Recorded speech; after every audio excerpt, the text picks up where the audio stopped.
এটা ৫৬,০০০ বর্গ মাইলের বাংলাদেশ। ইন্ডিয়ার অলিতে গলিতে নায়িকা ডান্সার খুঁজে পাবেন, চীনের অলিতে গলিতে ইঞ্জিনিয়ার খুঁজে পাবেন, জার্মানির অলিতে গলিতে বিজ্ঞানী খুঁজে পাবেন। কিন্তু ৫৬,০০০ বর্গ মাইলের বাংলাদেশে হাজার হাজার লক্ষ লক্ষ আলেম ওলামা পীর মাশায়েখ খুঁজে পাবেন। এই দেশে ৫৬,০০০ বর্গ মাইলের বাংলাদেশে ইসলাম বিদ্বেষী কোনো কথা বলবেন না, জনগণ জুতা পিটা করে বাংলার জমি থেকে বিদায় করে দিবে। এসো না আল্লাহর নামে গান গাই, এসো না মন প্রাণ জোড়াই, এসো না মন প্রাণ জোড়াই। আল্লাহু আকবার বলো, আল্লাহু আকবার, আল্লাহু আকবার বলো, আল্লাহু আকবার। সবাই আল্লাহু আকবার বলো, আল্লাহু আকবার, আল্লাহু আকবার বলো, আল্লাহু আকবার। ও মধুর নামটি নিলে হৃদয় হাসে, ও মধুর নামে সুকুন মে আসে, ও মধুর নামটি নিলে হৃদয় হাসে, ও মধুর নামে সুকুন মে আসে। ও নামের তুলনা হবে না, হবে না, ও নামের তুলনা হবে না, হবে না, তুলনা নাই নাই নাই। এসো না আল্লাহর নামে গান গাই, এসো না মন প্রাণ জোড়াই, এসো না মন প্রাণ জোড়াই। আল্লাহু আকবার বলো, আল্লাহু আকবার, আল্লাহু আকবার বলো, আল্লাহু আকবার। ও মধুর নামটি মিটাই হতাশার জ্বালা, গলেতে পরো ও নামের মালা। ও মধুর নামটি মিটাই হতাশার জ্বালা, গলেতে পরো ও নামের মালা। ও নামের তুলনা মেলে না, মেলে না, ও নামের তুলনা মেলে না, মেলে না, তুলনা নাই নাই নাই। এসো না আল্লাহর নামে গান গাই, এসো না মন প্রাণ জোড়াই, এসো না মন প্রাণ জোড়াই। আল্লাহু আকবার বলো, আল্লাহু আকবার বলো, আল্লাহু আকবার, আল্লাহু আকবার বলো, আল্লাহু আকবার। আল্লাহ রাব্বুল আলামিন কুরআন কারীমের মধ্যে রব্বুল আলামিন বলেন, কুনু মা'আস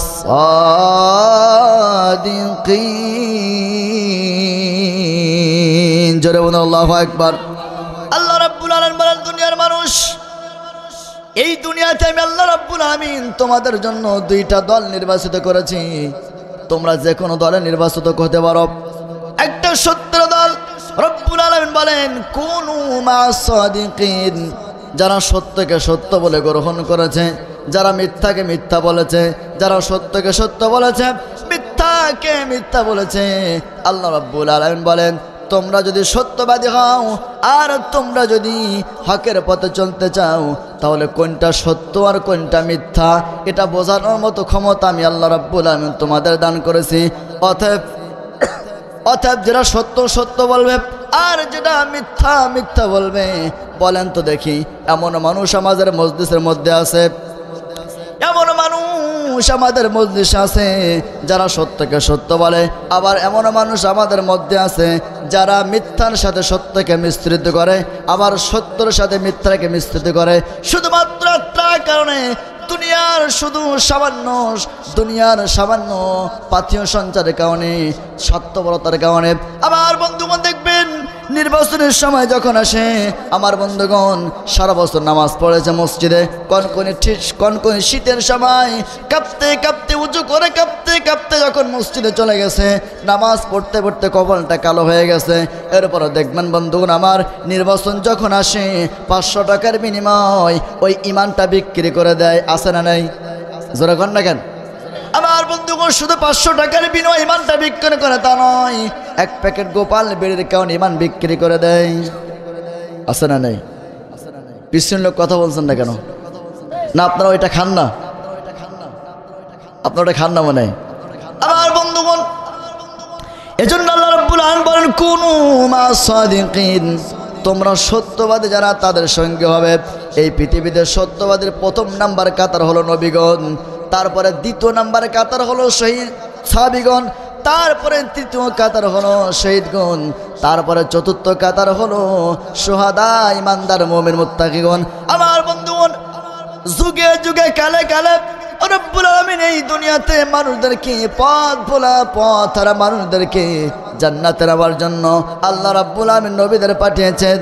শুধু নবীদেরকে পাঠান নাই, নবীরা ব্যক্তিগত কোনো কথা বলে না, নবীদের নফসে অনুসরণ করে কোনো কথা বলে না, আল্লাহর পক্ষ থেকে যেটা আসে ওইটাই সিদ্ধান্ত, ওইটাই তারা দুনিয়াতে দাওয়াত দিয়ে দেয়। আমার বন্ধুগণ আমরা সংখ্যায় কম হতে পারি, কিন্তু নবীজি সাল্লাল্লাহু আলাইহি সাল্লাম হুজরা খানার ভিতর থেকে তিনি চলে গেলেন পাহাড়ের কিনারায় যাওয়ার পরে সাহাবীদেরকে নিয়ে কোরআনের হাদিসের দরস দিচ্ছেন। ইন দি মিন টাইমে মা আয়েশা সিদ্দিকা রাদিয়াল্লাহু তাআলা তিনি খেয়াল করে দেখলেন আল্লাহ নবীজি পাহাড়ের কিনারায় সাহাবীদেরকে তা কালিমার দাওয়াত দিচ্ছেন, কোরআন হাদিসের দরস দিচ্ছেন। ইন দি মিন টাইমে মা আয়েশা সিদ্দিকা রাদিয়াল্লাহু তাআলা খেয়াল করলেন আকাশ থেকে মুষলধারে বৃষ্টি হচ্ছে, ওই বৃষ্টিতে সাহাবীরা ভিজে যাচ্ছে এবং বিশ্বনবীও ভিজে যাচ্ছে। মা আয়েশা সিদ্দিকা রাদিয়াল্লাহু তাআলা তিনি লক্ষ্য করলেন এই কাজটা, যখন তিনি দেখলেন মা আয়েশা সিদ্দিকা রাদিয়াল্লাহু তাআলা তিনি বিশ্বনবীর জন্য একটা গামছা মোবারক আর একটা লুঙ্গি মোবারক নিয়ে দাঁড়িয়ে আছেন। আমার বন্ধুগণ নবীজি সাল্লাল্লাহু আলাইহি সাল্লাম তিনি ওই মজমা যখন শেষ করলেন, শেষ করার পরে সাহাবীরা সবাই চলে গেলেন, আমার নবীজি ঘরের প্রবেশ করবেন। ইন দি মিন টাইমে মা আয়েশা সিদ্দিকা রাদিয়াল্লাহু তাআলা বলেন ওগো আল্লাহর নবীজি, আমি ওই দূর থেকে দেখতেছিলাম, আমি ঘর থেকে দূর থেকে দেখতেছিলাম আপনি সাহাবীদেরকে নিয়ে কথা বলছেন, কথা বলতে বলতে আকাশ থেকে বৃষ্টি বর্ষণ হচ্ছে, এজন্য আমি আপনার চাদর মোবারকটা, গামছা মোবারকটা, লুঙ্গি মোবারকটা দাঁড়িয়ে আছি, আপনি ঘরের ভেতরে প্রবেশ করবেন, এটা চেঞ্জ করবেন। আমার বন্ধুগণ তাফসীরুল কোরআন মাহফিলের সাথে অনেকের সম্পর্ক আছে, অনেকের সম্পর্ক নাই। যে যতক্ষণ পর্যন্ত আমরা এখানে থাকব ততক্ষণ পর্যন্ত রব্বুল আলামিন আরশে আজিম থেকে রহমতের দ্বারা বৃষ্টি বর্ষণ করবে। নবীজি সাহাবীদেরকে নিয়ে পাহাড়ের কিনারায় কোরআন হাদিসের দরস দিচ্ছেন। মা আয়েশা সিদ্দিকা রাদিয়াল্লাহু তাআলা আনহা দেখলেন আহারে আসমান থেকে বৃষ্টি হচ্ছে, সেই বৃষ্টিতে সাহাবী এবং রাসূল ভিজে যাচ্ছে, সাহাবীরা সবাই বাড়িতে চলে গেছে, তাদের পোশাক পরিবর্তন করবে, কিন্তু আল্লাহ নবী যদি তিনি বাসায় ঢুকবেন, ইন দি মিন টাইমে মা আয়েশা সিদ্দিকা রাদিয়াল্লাহু তাআলা আনহা একটা চাদর মানে গামছা মোবারক আর লুঙ্গি নিলেন, নেওয়ার পরে বলতেছে গো আল্লাহ নবীজি নেন, আপনি তো এতক্ষণ পর্যন্ত কোরআন হাদিসের কথা বলতেছিলেন, আপনি ভিজে গেছেন, আপনার এই গামছা মোবারকটা নেন আর লুঙ্গিটা নিয়ে আপনি আপনার পরিবর্তন করা মানে আপনি কাপড়টা পরিবর্তন করেন। নবীজি বলেন আয়েশা তুমি কি ঠিক আছো? আমার খেয়াল করেন, আয়েশা তুমি কি ঠিক আছো? নবীজি সাল্লাল্লাহু আলাইহি সাল্লাম যখন বললেন, আয়েশা বলেন হ্যাঁ রাসূলুল্লাহ ইয়া হাবিবাল্লাহ আমি তো ঠিক আছি। তো বলতেছে না তুমি খেয়াল করে দেখো, আমার মাথা থেকে নিয়ে পা পর্যন্ত খেয়াল করে দেখো তো যে আমার কোথাও কোনো বৃষ্টির ফোঁটা আছে কিনা। সুবহানাল্লাহ, কোথাও বৃষ্টির ফোঁটা আছে কিনা দেখো তো। তিনি দেখলেন যে কোথাও কোনো বৃষ্টির ফোঁটা নাই, পানি নাই। আল্লাহ নবীজি বললেন আয়েশা হয়তো তোমার চোখ ভ্রম হয়ে গেছে, তুমি কি দেখছো? নবীজি সাল্লাল্লাহু আলাইহি সাল্লাম বললেন আয়েশা যে স্থানে যে জায়গায় কোরআন এবং হাদিসের আলোচনা হয় ওই জায়গায় ওই মজলিসের মধ্যে যতগুলো মানুষ থাকবে চতুর্দিক থেকে রহমতের ফেরেশতারা চাদর বিছিয়ে বেষ্টন করে নেয়। সুবহানাল্লাহ। এখানে আমরা যতক্ষণ পর্যন্ত থাকব মুষল ধারায় এখানে রহমত বৃষ্টির মতো রহমত নাযিল করবেন তিনি কে? আরো জোরে বলেন তিনি কে? তাহলে আমাদের কাদের সঙ্গে হতে হবে? কুনু মা আস-সাদিকিন। কাদের সঙ্গে? সত্যবাদী। কাদের সাথে? আপনি যখন সত্য কথা বলবেন, আপনি যখন হক কথা বলবেন, দেখবেন এলাকার মহল্লার কিছু মানুষ আপনাকে টিটকারি করবে। করবে কি করবে না? আমার বন্ধুগণ, আমার পূর্বে অত্যন্ত আলোচনা করেছেন, জ্ঞানগর্ভ আলোচনা করেছেন। উনি একটা আয়াত বলেছেন যে তোমরা যদি কোরআন থেকে দূরে সরে যাও তাহলে আল্লাহ তাআলা তোমাদের এই দুনিয়াতে দুইটা গজব দেবে। একটা দুনিয়াতে দেবে, একটা পরকালে দেবে। কয়টা গজব? আরো জোরে বলেন। আচ্ছা, আপনাদের আওয়াজ এত নরম কেন? এটা 5 তারিখের পরে না 5 তারিখের আগে? 5 তারিখের আগে হইলে তো কথা বলা যেত না। আমরা যখন স্টেজে উঠেছি তখন বলতো, হুজুর উপরের চাপ, আপনি উপরের চাপ থেকে নিচের চাপের কথা বলেন, বলতো না? আপনারা বিরক্ত হইতেন, কি রে এত কথা বলতে বলতে শুধু কানে ফুসফুসিনি ফুসফুসিনি, মানে মনে হচ্ছে ফেরেশতা জিবরাইল ওর কাছে ওই পাঠাইছে, সে ওইটা আমার কাছে পাঠাই দিচ্ছে। একটা অবস্থা, মানে কথা বলার কোনো মানে পরিবেশ নেই। আর কথা বলবেন কেমন করে? মাঝখানে আপনাকে বসিয়ে দিয়ে দুই সাইডে কিরমান কাদিবেন বসে থাকবে, এলাকার চেয়ারম্যান বসে থাকবে, নতুবা এমপি বসে থাকবে, আর মুখের দিকে তাকাবেন তো মনে আসছে যে চোখ আরেক দিকে ফেরাই। এই লোকগুলো আমাদের কি বলে জানেন? এই লোকগুলো আমাদের বলে আপনারা ধর্মের ব্যবসা করেন। আপনারা কি করেন? ধর্মের ব্যবসা করেন। আমরা বলি ধর্মের ব্যবসা আমরা করি না। যারা নির্বাচনের আগে নতুন টুপি মাথায় দেয়, নতুন তসবিহ নেয়, ঘন ঘন মসজিদে যায়, 5 ওয়াক্তের জায়গায় 7 ওয়াক্ত নামাজ পড়ে, তারাই ধর্মের নামে ব্যবসা করে। আমরা ধর্মের নামে ব্যবসা করি না। আমরা সারা সপ্তাহে ওই টুপি ব্যবহার করি, সারা সপ্তাহে আমরা দিনে 5 ওয়াক্ত নামাজ পড়ি। আপনারা শুধুমাত্র নির্বাচনের সময় আসলে নতুন তসবিহ নেন আর পথে যাকে দেখেন তাকে সালাম দেয়, কে হিন্দু কে মুসলমান দেখে না। কথা বলেন ঠিক কিনা? এই সময় আর দেবে না জনগণ। অনেক জ্বালান জ্বালাইছো, অনেক কষ্ট দিচ্ছ।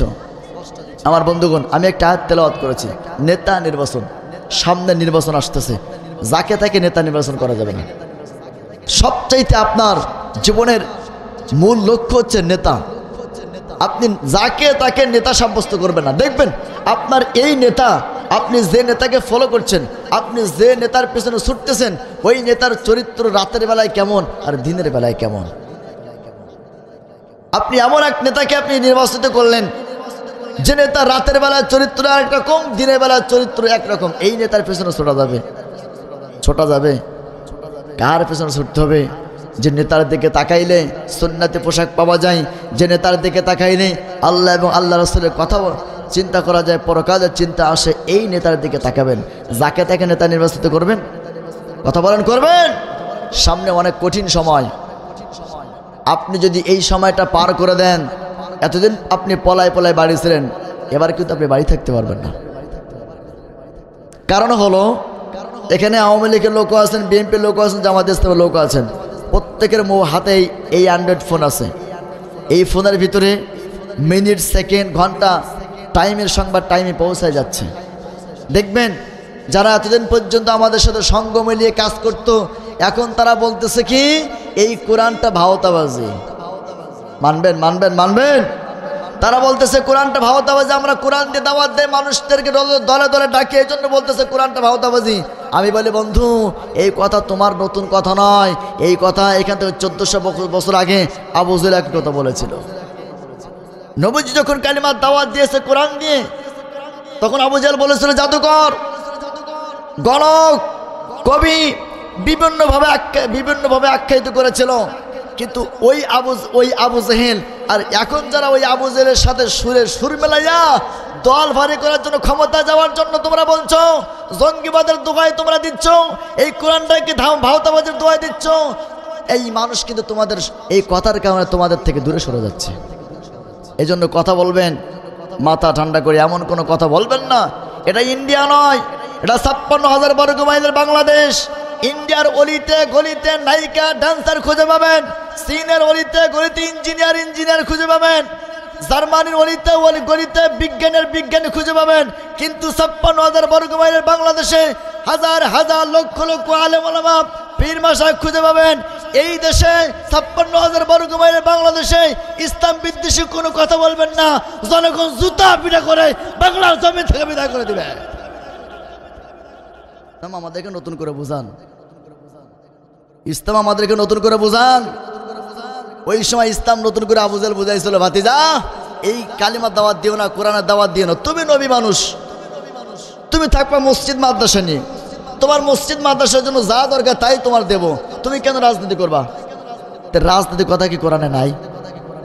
আওয়াজ দিয়ে বলেন, কোরআনে নাই? রাজনীতি কেমন করে করবেন, কিভাবে করবেন, সংসদ কেমন করে চালাইবেন? আর ইমানদার মুমিন মুত্তাকি বান্দারা কুনু মা'আস সাদিকিন, এই মানুষগুলো যখন ক্ষমতায় যাবে, আল্লাহ তাআলা বলেন ইমানদার মুমিন মুত্তাকি বান্দা যখন ক্ষমতায় যায় তখন তাদের নিজের ব্যক্তিগত অনুসরণ করে কোনো কাজ করবে না। আল্লাহ রাব্বুল আলামিন বলেন ইয়াওমা নাদউ কুল্লু উনাসিন বিইমামিহিম, আল্লাহ তাআলা কিয়ামতের ময়দানে আপনি যে নেতার অনুসরণ করেছিলেন, আপনি নেতার কর্মী, আপনাকে আল্লাহ রাব্বুল আলামিন একা ডাকবেন না। আপনি যে নেতার অনুসরণ করেছিলেন, আপনি যে নেতার লেজ ধরে চলেছিলেন, ওই নেতার পিছনে স্লোগান দিয়েছিলেন রাত দিন সময়, আপনি নেতার পিছনে চলেছিলেন, কিন্তু ওই নেতার চরিত্র রাতের বেলায় কেমন আর দিনের বেলায় কেমন এইটা আপনি নির্ণয় করেন নাই। আপনি জনসভা করলেন, আপনি মিছিল মিটিং করলেন, আপনার নেতা একবারও বললো না নামাজের সময় হয়ে গেছে, নামাজটা পড়ে নাও। কিন্তু এই বাংলার জমিনে এমনও দল আছে ওই নেতার পেছনে ছোটার কারণে, নেতার পেছনে স্লোগান দেওয়ার কারণে, নেতার পেছনে সমাবেশ করার কারণে ওই নেতা বলে আমার কর্মী তোমরা যারা আছে শোনো, সমাবেশটা আগে নয়, আগে নামাজটা আদায় করতে হবে। এমন দল বাংলাদেশে আছে না নাই? জোরে বলেন না কেন? আবার বন্ধুগণ, আবার এমন দল বাংলাদেশে আছে তারা বলে আজান দিচ্ছে রে, কিন্তু আমরা আমাদের কাজটা চালিয়ে যাই। বলেন তো দেখি ওই জনসভা করা ফরজ না ওই আজানের জবাব দেওয়া কোনটা গুরুত্ব? আজানের জবাব দেওয়াটা গুরুত্ব, কিন্তু আপনি জনসভা করতেছেন। আপনার উদ্দেশ্য হলো এই জমিনে কিভাবে আপনি ক্ষমতায় থাকবেন, কিন্তু আল্লাহ তাআলা বলেন আমি যাকে তাকে ক্ষমতায় দান করি না, আমি আল্লাহ রাব্বুল আমিন তাদেরকে ক্ষমতা দান করি। আল্লাহ তাআলা বলেন যাদেরকে ক্ষমতা দান করি এই পৃথিবীতে তারা হলো আমার সত্যবাদী মানুষ, এই পৃথিবীতে তারা হলো সত্যবাদী মানুষ। আর আমি যখন সত্যবাদীদেরকে ক্ষমতায় দান করি, রাষ্ট্রপ্রধান করি, সংসদে পাঠিয়ে দেই, তখন তাদের কাজ হবে 4টা। জোরে বলেন কয়টা? আরো জোরে বলেন। الذين إن مكناهم في الأرض أقاموا الصلاة وآتاءوا الزكاة وأمروا بالمعروف ونهوا عن المنكر ولله عاقبة الأمور। জোরে বলুন আল্লাহু আকবার। আল্লাহ রাব্বুল আলামিন বলেন এই পৃথিবীতে ইমানদার মুমিন মুত্তাকি বান্দা যখন ক্ষমতায় যাবে তখন তারা সংসদে 4টা কাজ করবে। কয়টা? এই মানুষগুলো হলো কুনু মা'আস সাদিকিন, সত্যবাদী মানুষ। কি মানুষ? সত্যবাদী মানুষ। যারা সত্যবাদী তারা ক্ষমতায় যাবে, সংসদে যাবে, সংসদে যাওয়ার পরে তারা 4টা কাজ করবে। 1 নাম্বার হলো আল্লাহ রাব্বুল আলামিন বলেন আমি যাদেরকে ক্ষমতা দান করব ওয়াদাল্লাহুল্লাযীনা আমানু ওয়া আমিলুস সালিহাতি লা ইস্তাখলিফান্নাহুম ফিল আরদি। রব্বুল আলামিন বলেন যারা সত্যবাদী, যারা বিশ্বাস করে, এই কোরআন দিয়ে রাষ্ট্র পরিচালনা করলে, এই কোরআন দিয়ে সমাজ পরিচালনা করলে, এই কোরআন দিয়ে সংসদ পরিচালনা করলে চুরি থাকবে না, টেন্ডারবাজি থাকবে না, চাঁদাবাজি থাকবে না। এই মানুষগুলো যখন বিশ্বাস করে আর ভালো ভালো কাজ যখন করে, আমি আল্লাহ তাআলা ওয়াদাবদ্ধ হচ্ছি আমি এই পৃথিবীতে, আমি ফিল আরদি, এই পৃথিবীতে আমি আল্লাহ রাব্বুল আলামিন তাদের হাতে রাষ্ট্র ক্ষমতা দান করব। আপনারা কি চান এই কোরআন দিয়ে রাষ্ট্র চলুক? চান? কারা কারা চান? 2 হাত তুলে আল্লাহকে দেখা। লিল্লাহি তাকবীর, লিল্লাহি তাকবীর। আমার বন্ধুগণ, তাহলে আল্লাহ তাআলা বলেন দুনিয়াতে আমি যাদের ক্ষমতা দান করব তারা সংসদে যাবে, আর সংসদে যাওয়ার পরে তারা কয়টা কাজ করবে বললাম? 4টা কাজ। আরো জোরে বলেন। জোরে হলো না? 4টা কাজ করবে।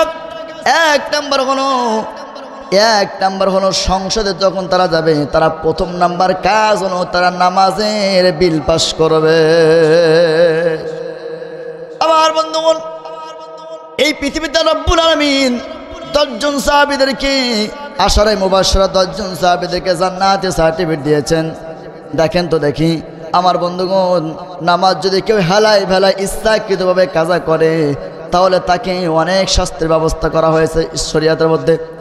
কিন্তু নবী করিম সাল্লাল্লাহু আলাইহি ওয়াসাল্লাম গভীর রজনীতে তিনি হাঁটতে হাঁটতে চলে গেলেন।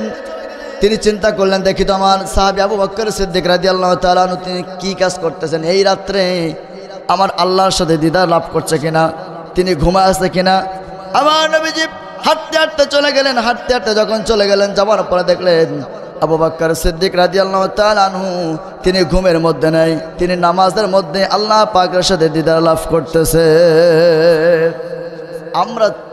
আমরা চিন্তা করি কি, রাতে যখন ঘুমাই আমরা চিন্তা করি, সারা রাত আমরা চিন্তা করি সকালে উঠবো, কাকে সর্বনাশ করব, কারে বাস দেব, কারে শেষ করব। এই হলো আমাদের চিন্তা। আর সাহাবেদের চিন্তা হচ্ছে কি, যে নামাজের বিল পাস হয়ে গেছে। কারণ সাহাবেদের চিন্তা হলো ভালো কাজ করা। একজন সাহাবে যদি একটা ভালো কাজ করে, আরেকজন সাহাবের কাজ হলো আর একটা ভালো কাজ সে দুইটা করবে। এই হলো সাহাবিদের মধ্যে প্রতিযোগিতা। কিন্তু আমাদের প্রতিযোগিতা কি হলো, যে ও 2 হাত আল ঠেলছে, আমি আরো বেশি ঠেলবো। কথাক্ষণ ও সুদের টাকা বেশি লাগাচ্ছে, ওর চেয়ে আমি বেশি দেব। সুদ আছে না নাই? কথাক্ষণ জমির আল ঠেলা লোক আছে না নাই? সাহাবিদের মধ্যে এটা ছিল।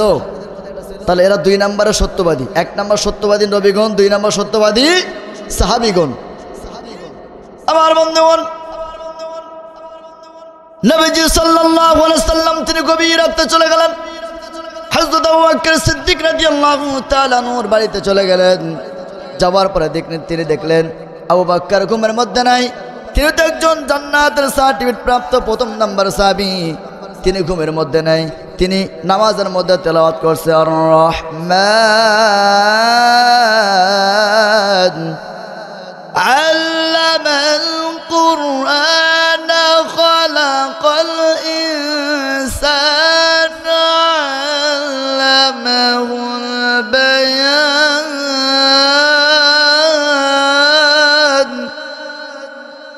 আবু বকর সিদ্দিক রাদিয়াল্লাহু তাআলা নামাজের মধ্যে সূরা রহমান তেলাওয়াত করছেন। আমার বন্ধুগণ, নবীজি সাল্লাল্লাহু আলাইহি ওয়াসাল্লাম তিনি দেখলেন আমার সাহাবী বাল্যকালের বন্ধু আমার সাহাবী আবু বকর নামাজের মধ্যে আল্লাহর সাথে দিদার লাভ করছে। বলেন তো দেখি, নামাজ পড়লে কার সাথে সম্পর্ক বেশি হয়? আরো জোরে বলেন। তাহলে সত্যবাদী যারা, তাদের প্রথম নাম্বার কাজ কি হবে? কি হবে? নেতা নির্বাচন করা। কি হবে? নেতা নির্বাচন করা। সত্যবাদী মানুষ যারা হবে তারা প্রথম নেতা নির্বাচন করবে, আর 2 নম্বর হলো তারা নামাজ আদায় করবে।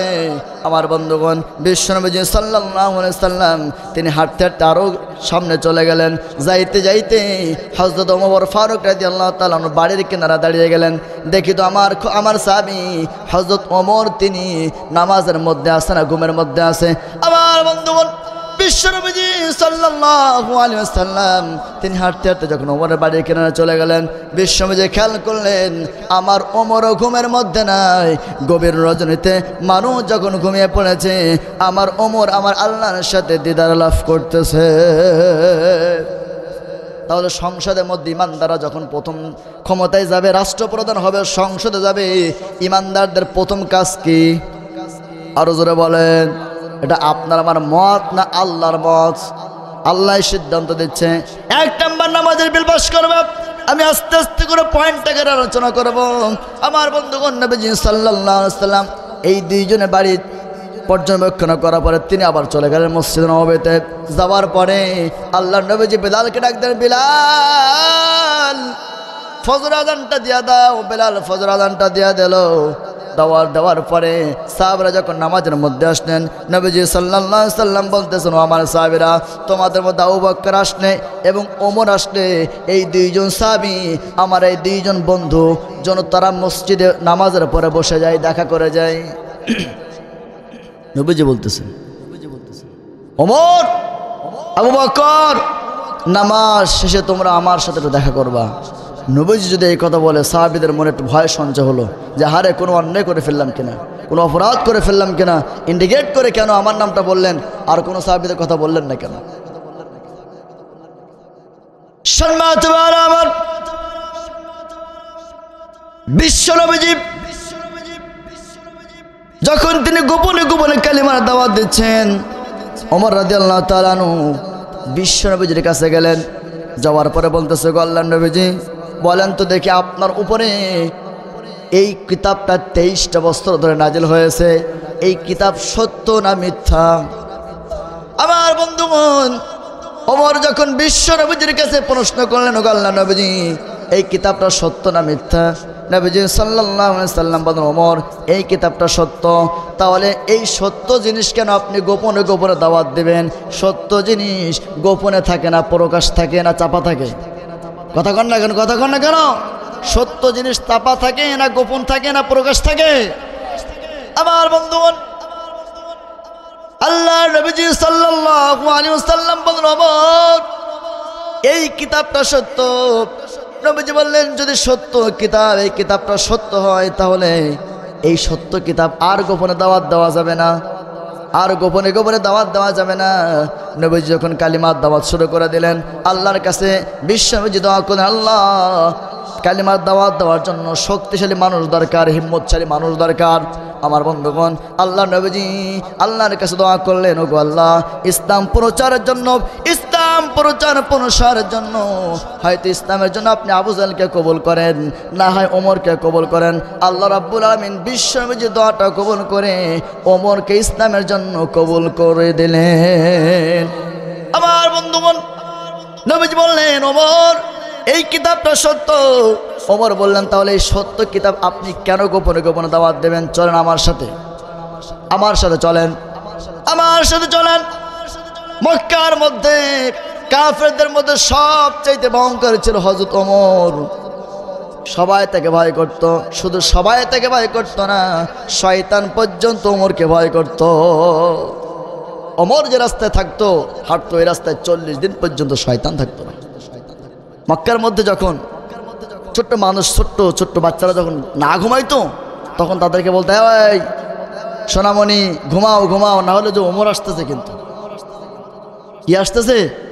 ওমর আসতেছে। আমরা বলি না অমুক পাগল আসতেছে, অমুক আসতেছে, তুমুক আসতেছে, ঘুমাও ঘুমাও, দুটো ভাত খাও, এই খাবার খাও, না হলে কিন্তু এই পাগল আসবে, এ আসবে, সে আসবে। ওই সময় মক্কার মধ্যে তারা বলতো কি, শোনো ওমর আসতেছে, এই ভাত দুটো খেয়ে নাও, এই খাবারটা খেয়ে নাও। ওমরের কথা শুনে ছোট্ট বাচ্চারা পর্যন্ত খাবার খাইতো। আল্লাহু আকবার। এমন ওমর ইসলামের জন্য আল্লাহ কবুল করলেন, ইসলামের জন্য ওমর নিজের জীবনটা পর্যন্ত ওয়াকফ করে দিলেন। সুবহানাল্লাহ। এই ওমর বলতেছে, ওগো আল্লাহর নবীজি আমি দেখতেছি আপনি গোপনে গোপনে কালিমার দাওয়াত দিচ্ছেন এই মক্কার মধ্যে, তো এই কোরআনটা সত্য, আপনি সত্য, কোরআন সত্য, তা আপনি কেন গোপনে গোপনে দাওয়াত দেবেন? নবীজি বললেন, ওমর কেন দাওয়াত দেব না, কেন দাওয়াত দেব না? মক্কার মধ্যে আবু জাহল আইন পাশ করে দিল, ক্বালাল্লাযীনা কাফারু লা তাসমাউ লিহাযাল কুরআন। আবু জাহল আইন পাশ করে দিল, মক্কার মধ্যে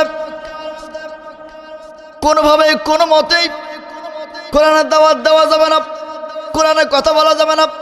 যদি কেউ কোরআনের কথা বলে, কোরআনের দাওয়াত দেয়, তাহলে এই দেশের মধ্যে 3টা জায়গায় তাকে থাকতে হবে। জোরে বলেন, কয় জায়গায়? وَإِذْ يَمْكُرُ بِكَ الَّذِينَ كَفَرُوا لِيُثْبِتُوكَ أَوْ يَقْتُلُوكَ أَوْ يُخْرِجُوكَ وَيَمْكُرُونَ وَيَمْكُرُ اللَّهُ وَاللَّهُ خَيْرُ الْمَاكِرِينَ। মুহাম্মদ যদি কোরআনের, শুধু মুহাম্মদ নয়, মুহাম্মাদের অনুসারী যারা, তারাও যদি কোরআনের দাওয়াত দেয়, কোরআনের কথা বলে, এই দেশের মধ্যে তাকে বন্দী করা হবে, তাকে হত্যা করা হবে, না দেশ থেকে বের করে দেবে। বলেন তো দেখি, ওই আবু জাহলের সাথে যে 3টা আইন পাশ করেছিল, ওই 3টা আইন কি এই দীর্ঘ 17 বছর ছিল কি ছিল না? কথা কন না কেন? ছিল কি ছিল না? তারা বলতো যদি কোরআনে কথা বলা হয় জেলে যাওয়া লাগবে, আমার বাবার বিরুদ্ধে কথা বলে জেলে যাওয়া লাগবে, আমার দলের বিরুদ্ধে কথা বলে জেলে যাওয়া লাগবে, না হয় দেশ থেকে তোমাকে ওই দেশে পারি হতে হবে, দেশ ত্যাগ করতে হবে। আমরা বলেছিলাম কি? আমরা বলেছিলাম আমাদের শরীরে যতক্ষণ পর্যন্ত শ্বাস প্রশ্বাস নিঃশ্বাস এক ফোঁটা রক্ত থাকবে, যেই দিন থেকে আমরা মুসলিম নাম গ্রহণ করেছি, আল্লাহর প্রতি কিতাবের প্রতি ফেরেশতার প্রতি আমরা যেই দিন থেকে বিশ্বাস স্থাপন করেছি, ওই দিন থেকে আমার জীবনটা দিনের জন্য কোরবানি করে দিয়েছি। অতএব কোরআনের কথা বলবে তো কোরআনের কথা ততক্ষণ পর্যন্ত থাকবে, কোরআনের কথা ততক্ষণ পর্যন্ত বলবো যতক্ষণ পর্যন্ত আমার শরীরের এক ফোঁটা রক্ত থাকবে। কোরআন থেকে আমরা এক চুল পরিমাণ পিছপা হব, কারণ জেলের ভয় আমরা করি না, জেলের ভয় আমরা করি না। আমার তাহলে ওমর বলল, আল্লাহ নবীজি এই কোরআনটা কোনোভাবে আর গোপনে দাওয়াত দেওয়া যাবে না, আপনাকে প্রকাশ করতে হবে, আপনি আসেন ওপেন আসেন। বিশ্বনবীজিকে বলা হলো, ওমর বলতেছে, আল্লাহ নবীজি আপনি হুজরাখানার থেকে বের হন, হুজরাখানার থেকে বের হন, আমি মিছিল দেব। কি দেব? কথা কন না কেন? আমার এতদিন পর্যন্ত আমরা বলেছি নারায়ে তাকবীর আল্লাহু আকবার বলে, এটা জামাতের স্লোগান, এটা শিবিরের স্লোগান, এটা জঙ্গিবাদের স্লোগান। বলে কে? বলে নাই। বলছে কে? বলে নাই। আল্লাহ বলছে ওয়া রাব্বাকা ফাকাব্বির আলা লাহুল খালক লিমানিল মুলকুল ইয়াউম লিল্লাহি মা ফিস সামাওয়াতি ওয়াল আরদ। জমিন যার হুকুম চলবে তার, জমিন যার গোলামে চলবে তার, জমিন যার আইন চলবে তার। কোন ব্যক্তির গোলামে আল্লাহর জমিনে চলতে পারে না, কোন বাবার আদর্শে আল্লাহর জমিনে চলতে পারে না, কোন স্বামীর আদর্শে আল্লাহর জমিন চলতে পারে না। আমি কেউ মানি না, বাবাকেও মানি না। কোরআন দিয়ে রাষ্ট্র চলবে, কোরআন দিয়ে সংসদ চলবে, কোরআন দিয়ে আল্লাহর জমিন চলবে। আলা লাহুল খালক লিমানিল মুলকুল ইয়াউম লিল্লাহি মা ফিস সামাওয়াতি ওয়া মা ফিল আরদ। এই জমিনটা আল্লাহর, আসমানটা আল্লাহর, আমরা আল্লাহর সৃষ্টি, কোরআনটা আল্লাহর সৃষ্টি। তোমার নিয়মে কোরআন দেশ চলবে না, কোরআনের নিয়মে দেশ চলবে, কোরআন নিয়মে সংসদ চলবে। এখন তো বলে, আবার দেখছেন না আপনারা? দেখেন নাই? আবার বলছে কোরআনের সাথে রাজনীতির কোনো সম্পর্ক নেই। এই কথাটা বলছে কিনা? কথা কন না কেন? আমাদের এক উদ্ধতন বড় নেতা তিনি বলছে কি জানেন? যে এই কোরআনের সাথে রাজনীতির কোনো সম্পর্ক নাই। এই কোরআনটা তো রাজনীতি। কোরআনটা কি? কোরআনটা কি নীতি? রাজনীতি, অর্থনীতি, সমাজনীতি, বন্দিনীতি, যুদ্ধনীতি, ব্যবসা নীতি, যাই যত নীতি আপনার জীবনে আছে সব নীতি কোরআন থেকে করতে হবে। কথা বলেন, কথা বলেন। বাবার আদর্শ দিয়ে দেশ চালাইলে শান্তি পাই নাই, স্বামীর আদর্শ দিয়ে দেশ চালাইছে শান্তি পাই নাই। এখন আমরা দেখতে চাই এই কোরআনের আইন দিয়ে দেশ চালাইলে দেশটা কেমন চলে, এইটা আমাদের দেখার বাকি আছে। আগামীতে কোরআন সংসদে যাক, আপনারা চান কি চান না? জোরে বলেন, চান কি চান না? কোরআন সংসদে যাবে, আর সংসদে যাওয়ার পরে কয়টা আইন পাশ করবে বললাম? 4টা। 1 নাম্বার কি? নামাজ। আমার বন্ধুগণ, নবীজি সাল্লাল্লাহু আলাইহি সাল্লাম বলেন, ওমর যেহেতু আবু জাহল মক্কার মধ্যে আইন পাশ করে দিয়েছে, ওয়াকালাল্লাযিনা কাফারু লা তাসমাউ লিহাদাল কোরআন, কোনোভাবে কোরআনের দাওয়াত দেওয়া যাবে না, কোনোভাবে কোরআনের কথা বলা যাবে না।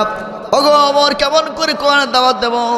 নবীজি সাল্লাল্লাহু আলাইহি সাল্লাম যখন বললেন, ওমর বললেন, ওগো আল্লাহর নবীজি আপনি শুধু হুজরাখানার থেকে বের হন, আপনি শুধু হুজরাখানার থেকে বের হন, আমি ওমর সামনে থাকবো, সামনে থেকে আমি একটা মিছিল দেব। আমার বন্ধুগণ, ওমর রাদিয়াল্লাহু তাআলা আনহু মক্কার মধ্যে যখন একটা মিছিল দিলেন, মিছিল দেওয়ার পরে ওমর রাদিয়াল্লাহু তাআলা যখন একটা তাকবীর দিলেন, তাকবীর দেওয়ার পরে এই তাকবীরটা যখন কাফেরদের কর্ণ করে চলে গেছে, কাফেরদের কর্ণ করে যখন চলে গেছে, কাফের বেঈমানরা আবু জাহল, উতবা, শাইবা, মুগরা নেতৃত্ব বড় বড় কাফের বেঈমানরা দরজা জানলা দিয়ে দেখে বাহারে আহারে সর্বনাশ। ওই মিছিলের সামনে সাধারণ কোনো ব্যক্তি নয়, ওই মিছিলের সামনে একজন, তার নাম হলো ওমর। ওমর বলতেছে, হে আবু জাহল, হে উতবা, শাইবা, মুগরা নেতৃত্ব বড় বড় কাফের বেঈমানরা, যদি মায়ের বুক খালি করতে না চাও, সন্তানকে দীপ করতে না চাও, স্ত্রীকে বিধবা করতে না চাও, তাহলে আমি ওমরের সামনে এসো না। আর যদি বৈধ বাবার সন্তান হয়ে থাকো, সন্তানকে এতিম করতে চাও, সন্তানকে বিধবা করতে চাও, মায়ের বুক খালি করতে চাও, আমি ওমরের সামনে আসো, এই তরবারি দিয়ে দ্বিখণ্ডিত করে দেব। 56,000 বর্গ মাইলে বাংলাদেশের 64টা জেলায় যদি 64 জন ওমর হয়, তাহলে ইসলাম প্রতিষ্ঠিত করতে 64 বছর লাগবে না, মাত্র 64 মিনিটের ভিতরে ইসলাম প্রতিষ্ঠিত হয়ে যাবে। সময় দিলাম মাত্র 40 মিনিট। কত মিনিট?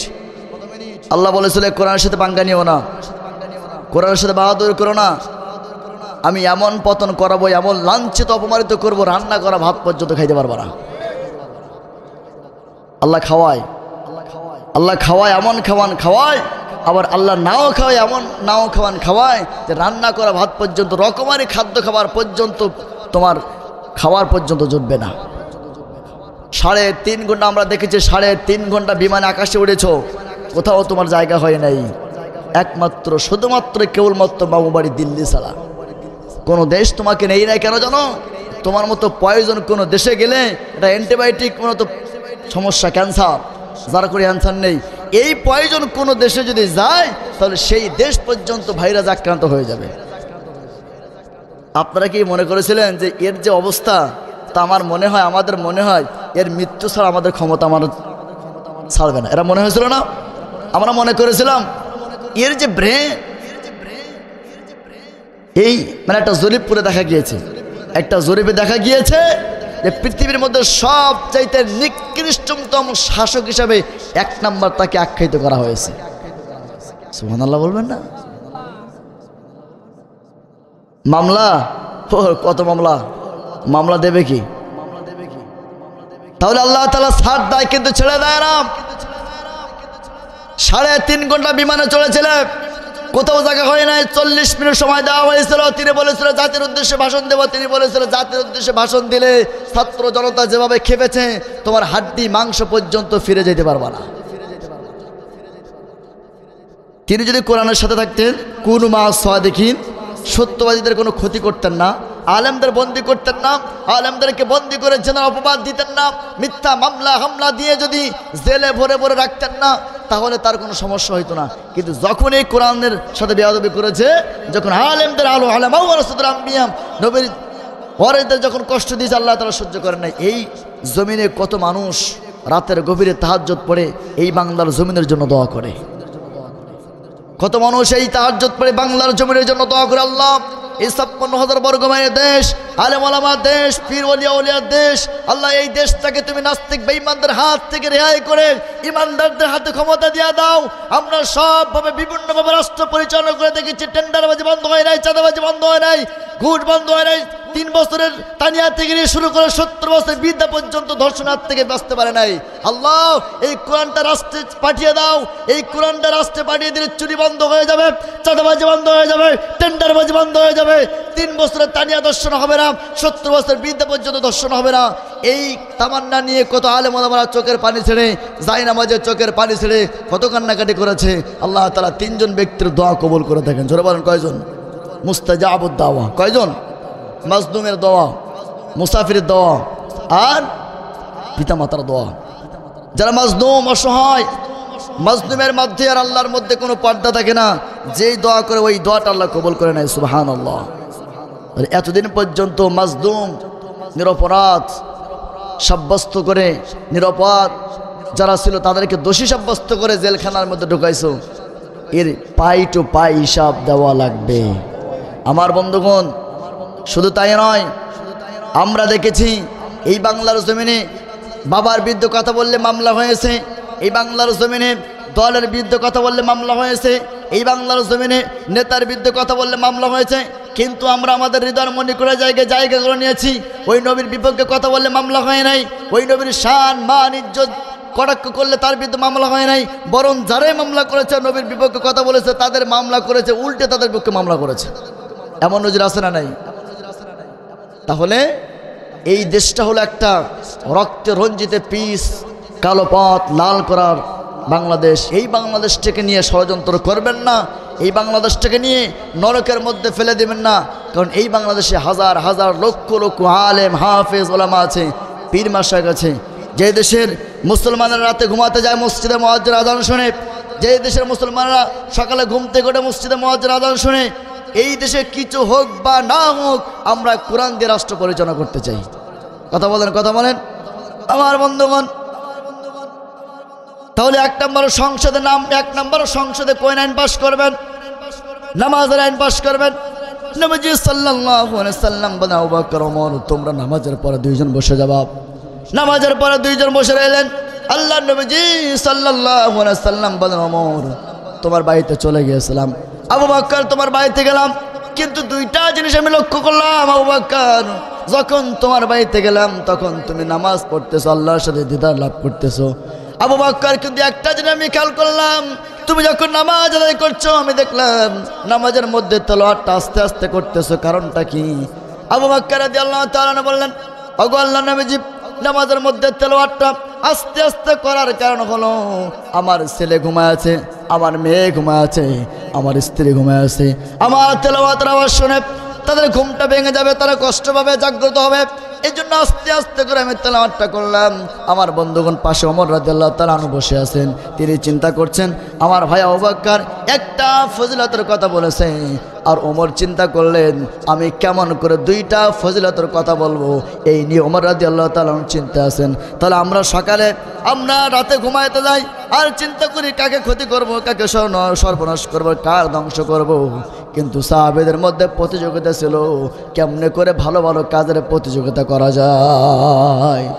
আমার বন্ধুগণ, নবীজি সাল্লাল্লাহু আলাইহি সাল্লাম ওমরকে বললেন, ওমর, তোমার বাড়িতে রাতের গভীরে গিয়েছিলাম, কিন্তু যাওয়ার পরে দেখলাম ওমর তুমি পর্যন্ত রাতের ঘুমটা হারাম করে দিয়ে আল্লাহ পাকের সাথে দিদার লাভ করতেছো। কিন্তু ওমর, আমি একটা জিনিস খেয়াল করলাম, ওমর, তুমি নামাজ পড়তেছো ভালো কথা, কিন্তু নামাজের মধ্যে তেলাওয়াতটা কেন জোরে জোরে করলে? ওমর রাদিয়াল্লাহু তাআলা বলেন, ও আল্লাহর নবীজি, আমি একমাত্র শুধুমাত্র আল্লাহর সন্তুষ্ট অর্জনের জন্য তেলাওয়াতটা জোরে জোরে করেছি।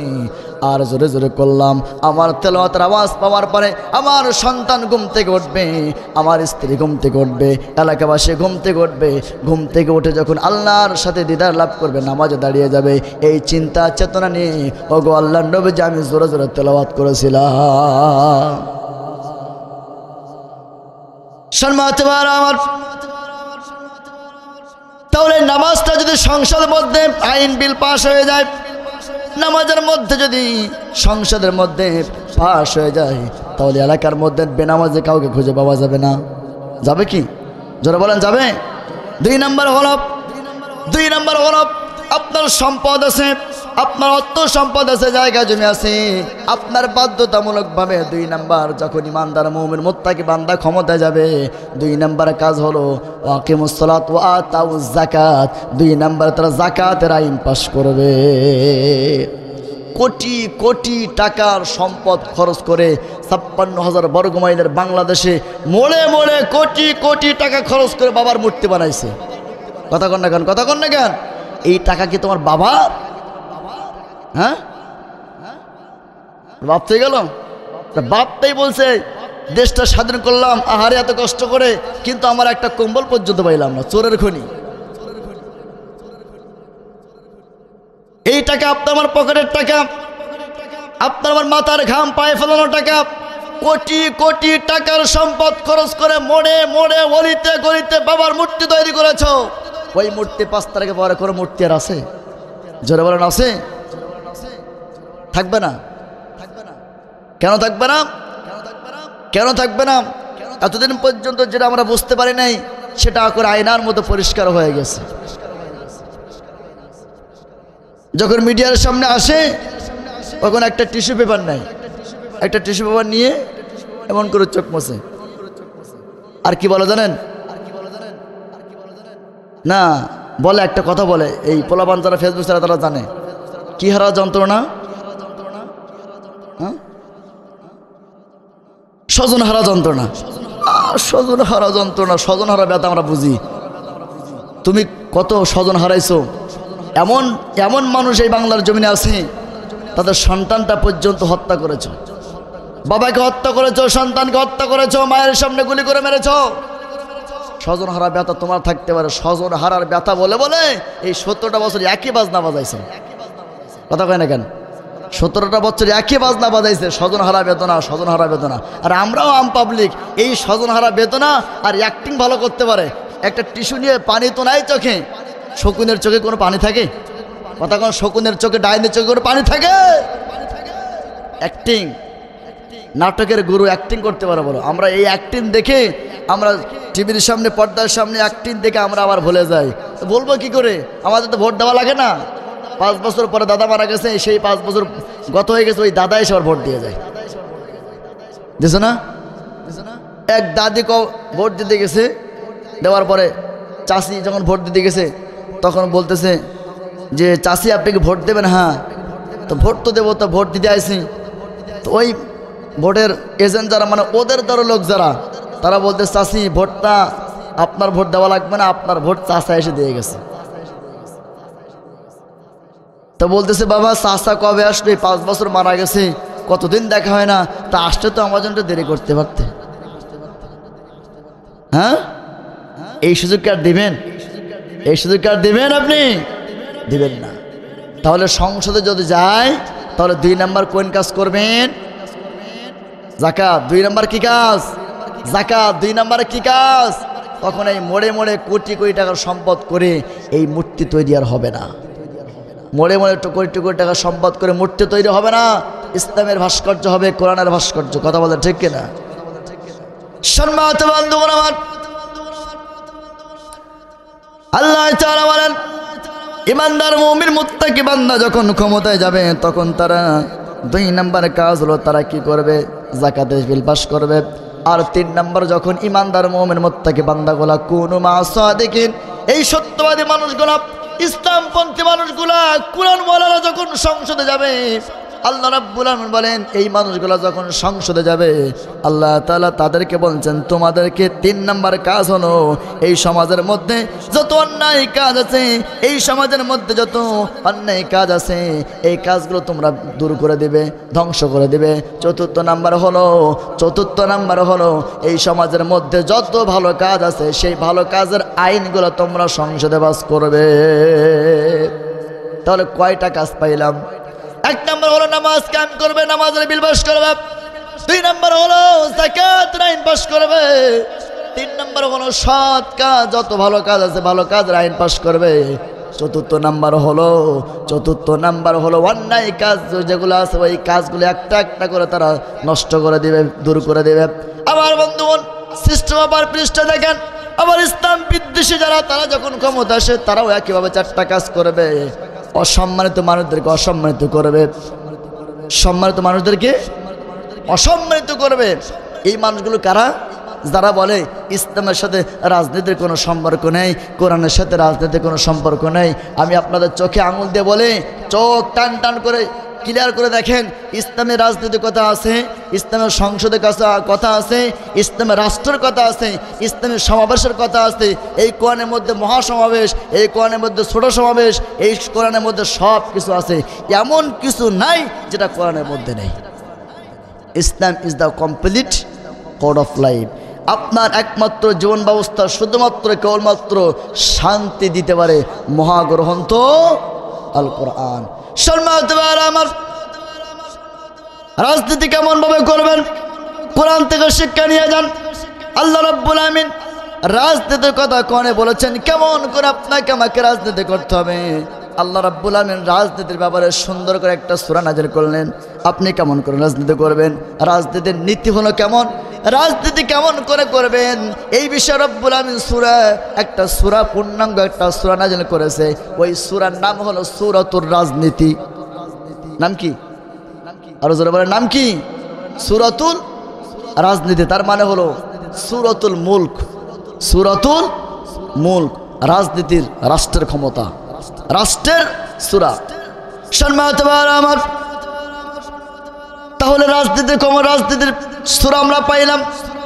রাজনীতি করে জমিনের আসমানে, মানুষ রাজনীতি করে জমিনে, ফিল আরদি, মানুষ রাজনীতি করে জমিনে। জমিনে রাজনীতি করতে মানে কেমন করে আপনি রাজনীতি করবেন, কেমন করে আপনি রাষ্ট্র চালাইবেন। রাষ্ট্র চালাইতে গেলে আল্লাহ রাব্বুল আমিন 1 নয় 2 নয়, আল্লাহ তাআলা 54টা থিওরি দিয়েছেন। এই 54টা থিওরি দিয়ে রব্বুল আলামিন একটা সূরা নাযিল করেছেন। আপনি কেমন করে রাষ্ট্র চালাইবেন, কেমন করে রাষ্ট্র চালাইবেন। রাষ্ট্র চালাইতে গেলে 1 নয় 2 নয়, ব্যক্তির কোনো আইন দিয়ে রাষ্ট্র চলবে না, বাবার কোনো আইন দিয়ে রাষ্ট্র চলবে না, স্বামীর কোনো আইন দিয়ে রাষ্ট্র চলবে না, ব্যক্তির কোনো ইচ্ছায় রাষ্ট্র চলবে না। রাষ্ট্র চলতে গেলে কোন জিনিস ফলো করতে হবে? আল্লাহ তাআলা বলেন, তাহলে রাষ্ট্র চালাইতে গেলে 1 নয় 2 নয় 54টা থিওরি রব্বুল আমিন এই সূরার মধ্যে নাজিল করে পূর্ণাঙ্গটা সূরা নাজিল করলেন। ওই সূরার নাম হলো সূরাতুর রাষ্ট্র। সূরাতুল রাষ্ট্র মানে সূরাতুল বালাদ। সূরাতুল বালাদ মানে রাষ্ট্র পরিচালনা করার জন্য যা দরকার, যতটুকু প্রয়োজন এই সূরার মধ্যে আল্লাহ তাআলা সব নাজিল করে দিয়েছেন। সম্মানিত ভাইরা আমার, রাষ্ট্র চালাইতে গেলে একটা সংবিধান দরকার। কেমন করে আপনি সংবিধান চালাইবেন? ওই সংবিধানের মধ্যে আপনার বাবার আদর্শ থাকবে না, ওই সংবিধানের মধ্যে আপনার দলের কোনো আদর্শ থাকবে না, ওই সংবিধানের মধ্যে আপনার আমার কোনো নীতি আদর্শ থাকবে না। আল্লাহ তাআলা 9টা থিওরি দিয়ে রব্বুল আলামিন একটা পূর্ণাঙ্গ সূরা নাজিল করেছেন। আপনি একটা সংসদ চালাইতে পারবেন। কেমন করে আপনি সংবিধান চালাইবেন? সংবিধান চালানোর জন্য রব্বুল আমিন একটা সূরা নাজিল করলেন। ওই সূরার নাম হলো সূরাতুল ফুরকান। সূরাতুল ফুরকান তার মানে হলো সংবিধান। সূরাতুল সংবিধান। এই সংবিধান, এই কোরআন নামক সংবিধান চালাইতে গেলে 9টা কোয়ালিটি, 9টা গুণাবলী লাগবে। এই 9টা থিওরি দিয়ে, 9টা কোয়ালিটি দিয়ে আল্লাহ তাআলা একটা সূরা নাজিল করেছেন। ওই সূরার নাম হলো সূরাতুল ফুরকান। সূরাতুল ফুরকান। সম্মানিত ভাইরা আমার, তো রাষ্ট্র চালাইতে গেলে একটা পরিষদ দরকার, আছে না নাই? একটা মন্ত্রী পরিষদ দরকার। আমরা দেখেছি বিগত এমন এমন মন্ত্রী ওই সংসদের মধ্যে গিয়েছে, তারা বলে মাননীয় স্পিকার সাহেব আমার একটা কালভার্ট দরকার, একটা ব্রিজ দরকার।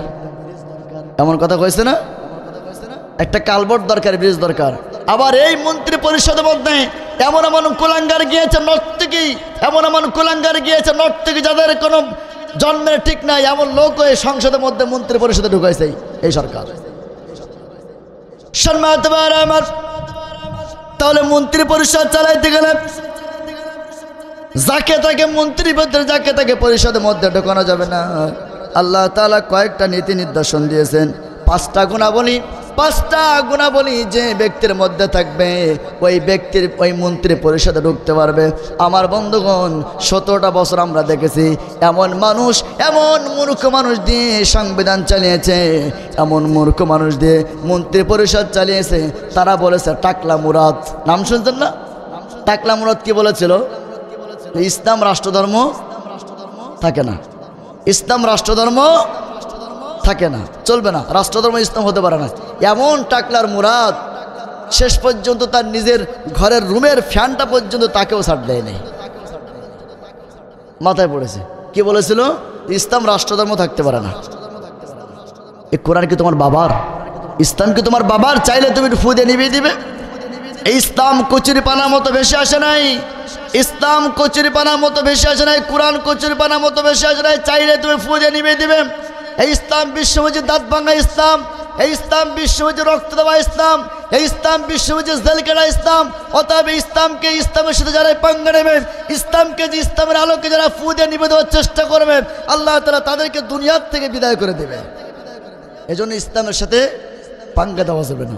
ইসলাম তোমার বাবার কোনো পৈতৃক সম্পত্তি নয় যে যখন চাইবা তখন তুমি নষ্ট করবা, ফু দিয়ে নিভে দেওয়ার চেষ্টা করবা। এটা দেখবেন সারা পৃথিবীতে, দেখবেন দুঃখজনক হলেও সত্য, এই কোরআন নিয়ে সারা পৃথিবীতে ষড়যন্ত্র আছে না নাই? জোরে বলেন তো, এই কোরআন নিয়ে ষড়যন্ত্র আছে না নাই? খ্রিস্টানদের নিয়ে কোনো ষড়যন্ত্র নাই, বৌদ্ধদের নিয়ে কোনো ষড়যন্ত্র নাই, হিন্দুদের নিয়ে কোনো ষড়যন্ত্র নাই। যত ষড়যন্ত্র এই কোরআন নিয়ে এবং কোরআনওয়ালাদেরকে নিয়ে। জোরে বলেন ঠিক কিনা? কোরআন কিভাবে ধ্বংস করা যায়, কোরআন কিভাবে দুনিয়ার থেকে বিদায় করে দেওয়া যায়, এই চিন্তা চেতনা হলো তাদের মধ্যে। কিন্তু আল্লাহ বলেন এই কোরআনের তো আমি নাজিল করেছি। কোরআনের মালিককে আমরা, কে মালিককে? আমার বন্ধুগণ, আল্লাহ রাব্বুল আমিন হযরত মূসা আলাইহিস সালাতু ওয়াস সালামকে ডাক দিয়ে বলেন, শোনো মূসা, তোমার উপর একটা কিতাব নাজিল করলাম, এই কিতাবটা দেখে রাখার দায়িত্ব হলো তোমার, এই কিতাবটা সংরক্ষণ দায়িত্ব হলো তোমার। এরপর আল্লাহ তাআলা দাউদকে ডাক দিলেন, ও দাউদ শোনো, আমি তোমার উপরে একটা কিতাব নাজিল করেছি, এই কিতাবটা দেখে রাখার দায়িত্ব হলো তোমার। সুতরাং এই কিতাবটা কেমন করে রক্ষা করবা, এই কিতাবটা কেমন করে রক্ষণাবেক্ষণ করবা, এই কিতাবটা দায়িত্ব হলো তোমার। ও দাউদ, এই কিতাবটা দেখার জন্য তোমাকে দায়িত্ব দিয়ে দিলাম। আমার বন্ধুগণ, আল্লাহ রাব্বুল আলামিন ঈসাকে ডাক দিলেন, ও ঈসা শোনো, এই তোমার উপরে একটা কিতাব নাযিল করলাম, ওই কিতাবের দায়িত্ব আমি আল্লাহ রাব্বুল আলামিন গ্রহণ করি নাই। ওই কিতাবটা কেমন করে হেফাজত করবা, ওই কিতাবের দায়িত্ব তোমাকে দিয়ে দিলাম। ওই কিতাবটা রক্ষণাবেক্ষণ করে দায়িত্ব ঈসা তোমাকে দিয়ে দিলাম। আল্লাহ ঈসাকে ডাক দিলেন, আল্লাহ তাআলা মূসাকে ডাক দিলেন, আল্লাহ রাব্বুল আলামিন দাউদকে ডাক দিয়ে একই কথা বলতেছেন, দাউদ তোমার দায়িত্ব তোমার কিতাবের। আল্লাহ তাআলা মূসাকে বলেন, মূসা তোমার দায়িত্ব তোমার কিতাবের। আল্লাহ তাআলা ঈসাকে বলেন, ঈসা তোমার দায়িত্ব তোমার কিতাবের। কিন্তু আল্লাহ রাব্বুল আলামিন তাম পৃথিবীর মানুষদেরকে ডেকে বলতেছেন, শোনো, এই কিতাবের দায়িত্ব আমি সাধারণ কোনো ব্যক্তির দেই নাই, এই কিতাবের দায়িত্ব আমি আমার নবী মুহাম্মদ রাসূলুল্লাহ সাল্লাল্লাহু আলাইহি ওয়াসাল্লামের উপর দেই নাই। আল্লাহ তাআলা বলেন, ইন্না নাহনু নাযালনা যিকরা ওয়া ইন্না লাহু লাহাফিজুন। এই কিতাবের দায়িত্ব আমি নবীকে দেই নাই, সুতরাং এই কিতাব পৃথিবীতে চাইলে কেউ ধ্বংস করতে পারবে না, কারণ এই কিতাবের দায়িত্ব হলো আল্লাহ পাকের। কার? এই কিতাব যিনি নাযিল করেছেন তার দেখার দায়িত্ব, তার সংরক্ষণ করে রাখার দায়িত্ব। কিতাবটা শুধুমাত্র এই কিতাবের বাণী মানুষের কাছে পৌঁছে দেওয়ার দায়িত্ব হলো আমাদের। কিতাব রক্ষা করার দায়িত্ব কার? আরো জোরে বলেন, কিতাব রক্ষা করার দায়িত্ব কার? একটু জিকির করেন, লা ইলাহা।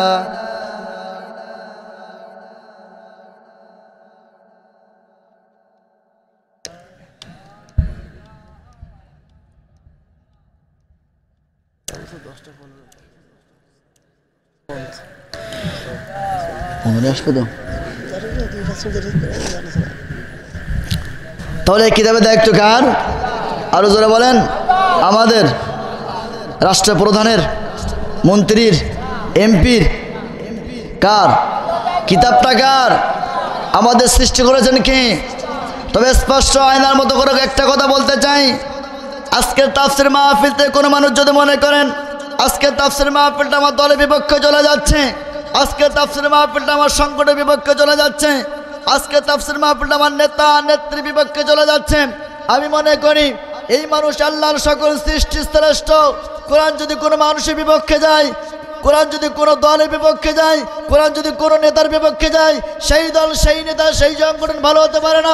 কাজে আমরা আল্লাহর সকল সৃষ্টি শ্রেষ্ঠ হিসাবে কোরআন যাদের বিরুদ্ধে যে আমরা মুসলমান তাদের সাথে থাকতে রাজি নয়। কথা বলেন ঠিক না? কোরআন আছে যেখানে আমরা আছে সেখানে, কোরআন নাই যেখানে আমরা নাই সেখানে। কোরআন আছে যেই দলে আমরা আছে সেই দলে, কোরআন নাই যে দলে আমরা নাই সেই দলে। তাই তুমি যে বড় নেতা হও না কেন, কোরআন তোমার সাথে আছে, আমরা তোমাদের সাথে সম্পর্ক রাখবো। কোরআন তোমাদের সাথে নাই, তোমার সাথে আমাদের কোনো সম্পর্ক নেই। জোরে বলেন, নেই।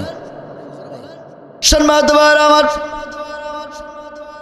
তাহলে রাষ্ট্র পরিচালনা কেমন করে করবেন, রাজনীতি কেমন করে করবেন? সূরা পাইলাম, রাষ্ট্রের নামে সূরা পাইলাম।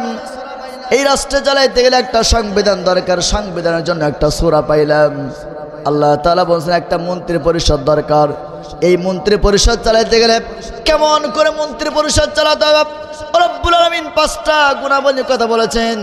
যেই মানুষের মধ্যে, যেই ব্যক্তির মধ্যে 5টা গুণাবলী থাকবে, ওই ব্যক্তি মন্ত্রী পরিষদে ঢুকতে পারবে।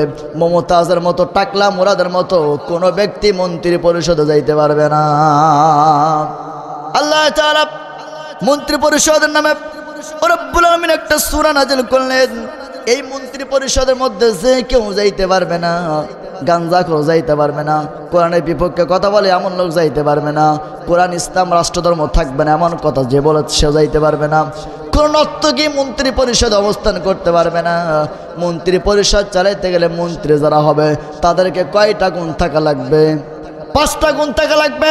এই 5টা গুণে গুণান্বিত যে সমস্ত ব্যক্তিগুলো আছে তাদেরকে আল্লাহ রাব্বুল আলামিন মন্ত্রী পরিষদের দায়িত্ব দিতে বলেছেন। আল্লাহ তাআলা এই মন্ত্রী পরিষদের নামে রব্বুল আলামিন একটা সূরা নাযিল করলেন। সেই সূরার নাম হলো সূরাতুশ শুরা। সম্মানিত ভাইরা আমার, এবার আসুন তো দেখি, একটা দেশ চালাইতে গেলে পুলিশ দরকার, সেনাবাহিনী দরকার, র্যাব দরকার, বিডিআর দরকার, চকিদারও দরকার, দোবাদারও দরকার, দারোগা দরকার, এসপি দরকার, ডিআইজি দরকার, আছে না নাই? জোরে কর না কেন? সব লাগবে। এমপি, মন্ত্রী, দোবাদার, চকিদার, র্যাব, পুলিশ, বিডিআর, নৌবাহিনী, সেনাবাহিনী সব লাগবে কি লাগবে না? যারা মন্ত্রী পরিষদ আছে তারা কি দেশ চালাইতে পারবে? কতক্ষণ দেশ চালাইতে পারবে? যদি আপনি দেশের মধ্যে পুলিশ না রাখেন, র্যাব না রাখেন, বিডিআর না রাখেন, সেনাবাহিনী না রাখেন, তাহলে তো দেশ চালাইতে পারবেন না। আল্লাহ তাআলা বলেন শুধু শুধু মন্ত্রী পরিষদ চলতে পারে না, শুধু শুধু রাষ্ট্র চলতে পারে না, শুধু শুধু রাজনীতি করা যায় না। একটা দেশ চালাইতে গেলে, একটা রাষ্ট্র চালাইতে গেলে, একটা রাষ্ট্র চালাইতে গেলে পুলিশ দরকার, সেনাবাহিনী দরকার, বিডিআর দরকার। তাদেরকে তাদের ভিতরে কয়টা গুণাবলী লাগবে? আল্লাহ রাব্বুল আলামিন বলেন তাদের মধ্যে কয়েকটা গুণ থাকা লাগবে। কয়েকটা গুণ যাদের মধ্যে থাকবে তারাই পুলিশ হতে পারবে, তারাই সেনাবাহিনী হতে পারবে, তারাই বিডিআর হতে পারবে, তারাই র্যাব হতে পারবে, তারাই এসপি, তারাই ডিআইজি, তারাই সব হতে পারবে। আল্লাহ তাআলা তাদের কয়েকটা গুণাবলী কথা বলেছেন। এই গুণাবলী যার মধ্যে আছে তারাই র্যাব, পুলিশ, বিডিআর হতে পারবে, সেনাবাহিনী হতে পারবে।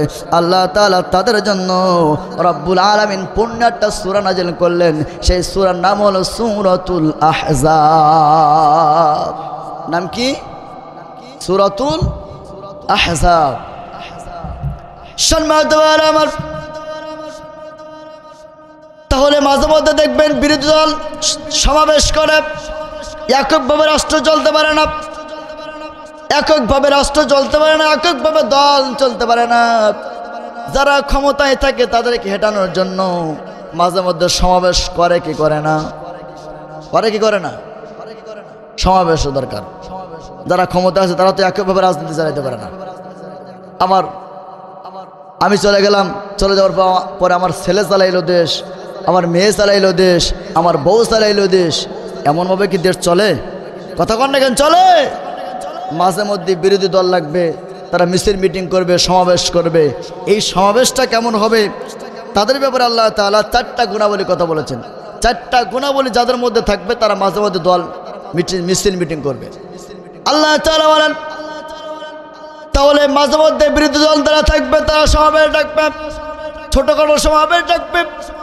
ছোটখাটো সমাবেশ ডেকে বিরোধী দলের মধ্যে তাদেরকে ফাসাদ সৃষ্টি করবে, তাদের বিভিন্নভাবে হেয় প্রতিপন্ন করবে।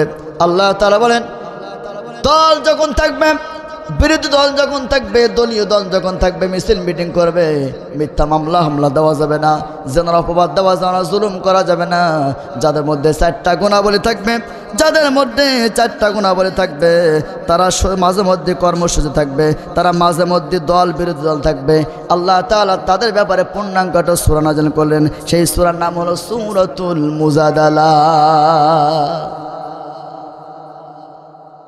তাহলে বিভিন্ন সময় মিছিলের দরকার, মিটিংয়ের দরকার। তারা রাষ্ট্র ভালোভাবে চালাইতে পারছে না, দেশের সম্পদ বিভিন্নভাবে বিভিন্ন দেশে পাচার করতেছে। এই নিয়ে মিছিল করবে, এই নিয়ে মিটিং করবে, এই নিয়ে সমাবেশ করবে, এই নিয়ে সংগ্রাম করবে, মাঝে মধ্যে করবে। তাদের মধ্যে চারটা গুণাবলী থাকবে। জোরে বলেন কয়টা?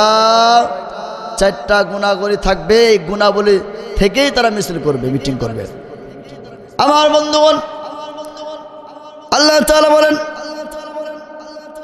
মাঝে মধ্যে তারা বিশাল মহাসমাবেশ করবে। এই সমাবেশের ডাক হবে সরকার হটাও দেশ বাঁচাও, সরকার হটাও দেশ বাঁচাও। দেশটা তো রসাতলে চলে গেল, দেশটা তো বিভিন্নভাবে আর্থিক দিক থেকে একবারে দেশটা একবারে ধ্বংস হয়ে গেল, রাজনৈতিক দিক থেকে একবারে দেশটা ধ্বংস হয়ে গেল। এই নীতি নির্দেশন নিয়ে মাঝে মধ্যে বিরোধী দল তারা সরকার হটানোর জন্য বিভিন্নভাবে বিশাল সমাবেশ করবে, মহাসমাবেশ করবে। আল্লাহ রাব্বুল আলামিন এই মহাসমাবেশের ব্যাপারে রব্বুল আলামিন একটা সূরা নাযিল করলেন। এই সূরার মধ্যে আল্লাহ তাআলা তিনটা কর্মনীতির ব্যবস্থা করেছেন। তিনটা কর্মসূচি যারা মেনে মহাসমাবেশ করবে, এই তিনটা নীতি মেনে মহাসমাবেশ করলে তাদের সমাবেশটা সাকসেসফুল হবে। আল্লাহ তাআলা সেই ব্যাপারে একটা সূরা নাযিল করলেন।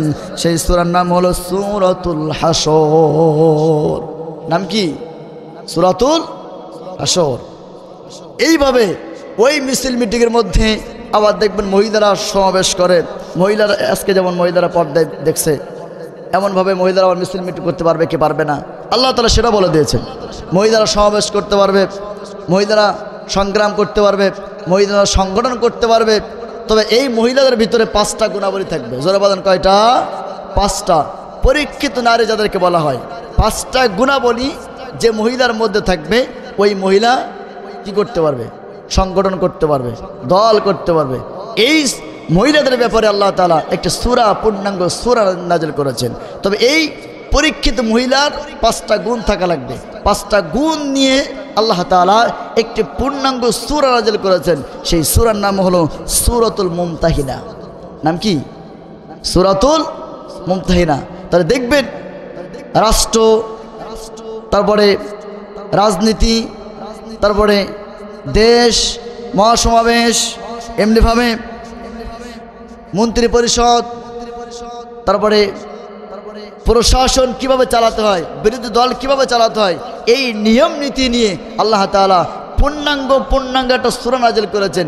এই সূরার মধ্যে আল্লাহ তাআলা সব দিক নির্দেশনা পরিপূর্ণভাবে দিয়েছেন। একটা দেশ চালাতে গেলে কয়টা নীতি দরকার, একটা রাষ্ট্র চালাইতে গেলে মন্ত্রী পরিষদ দরকার, সংবিধান দরকার, রাষ্ট্র চালাইতে গেলে, রাজনীতি করতে গেলে 1 নয় 2 নয় 54টা থিওরি দিয়ে আল্লাহ তাআলা বলেছেন রাজনীতি কেমন করে করবে, এটার আল্লাহ তাআলা দিক নির্দেশনা দিয়েছেন। এখন বলেন তো দেখি, মানুষ রাজনীতি করে আসমানে না জমিনে? কোথায় করে? জোরে বলেন। আল্লাহ তাআলা বলেন, ইন্নী জাইলু ফিল আরদি খলিফা। আল্লাহ তাআলা বলেন, তোমাদেরকে এই দুনিয়াতে ইন্নী জাইলু ফিল আরদি খলিফা, তোমাদেরকে পৃথিবীতে প্রতিনিধিত্ব করার জন্য আমি আল্লাহ তাআলা পাঠিয়েছি। তোমরা রাজনীতি করবে দুনিয়ায়, রাজনীতি করতে গেলে সংবিধান মানবে, কোরআন আর কোরআনের দিক নির্দেশনা মেনে তোমরা যদি রাজনীতি করতে পারো, তোমাদেরকে দুনিয়াতে পাঠিয়েছি আমি আমার জমিনে প্রতিনিধিত্ব করার জন্য। বাবার আদর্শ দিয়ে দেশ চালানোর জন্য নয়, স্বামীর আদর্শ দিয়ে দেশ চালানোর জন্য না। তোমার দিক নির্দেশনা সব মেনে চলবে কোরআন দিয়ে। কোরআন দিয়ে রাষ্ট্র চললে, সমাজ চললে, পরিবার চললে, দেশের মধ্যে আর দুর্নীতি, অন্যায়, টেন্ডারবাজি থাকবে না। আল্লাহ তাআলা আমাদের জন্য এই কোরআন দিয়ে রাজনীতি করার তৌফিক দান করেন। জোরে বলেন আমিন। তাহলে আগামীতে কোরআন রাষ্ট্রের সংসদে যাক, আমরা চাই কি চাই না? আর জোরে বলেন চাই কি চাই না? এই জন্য আমাদেরকে কি নির্বাচন করতে হবে? নেতা নির্বাচন করতে হবে। যাকে তাকে দেখে আপনি নির্বাচন করবেন না। ইয়াউমা তাজিদু কুল্লু নাফসিন বিইমামিহিম। আপনি এমন নেতার পিছনে স্লোগান দেন, এমন নেতার পিছনে আপনি নির্বাচন করেন যে নেতা আপনাকে পরকালের দিকে ডাক দেয়, কিয়ামতের ময়দানে আপনাকে ডাকবেন এবং নেতাকে সহ ডাকবেন। আল্লাহ তাআলা বলবেন, আসো, যে নেতার অনুসরণ করেছিলে ওই নেতা সহ তুমি আসো, আজকে তুমি হিসাব দাও। তখন ওই ব্যক্তি কি বলবে? আল্লাহ, আমি এই নেতার অনুসরণ করার কারণে আমি আমার জীবনটা নষ্ট করে দিয়েছি।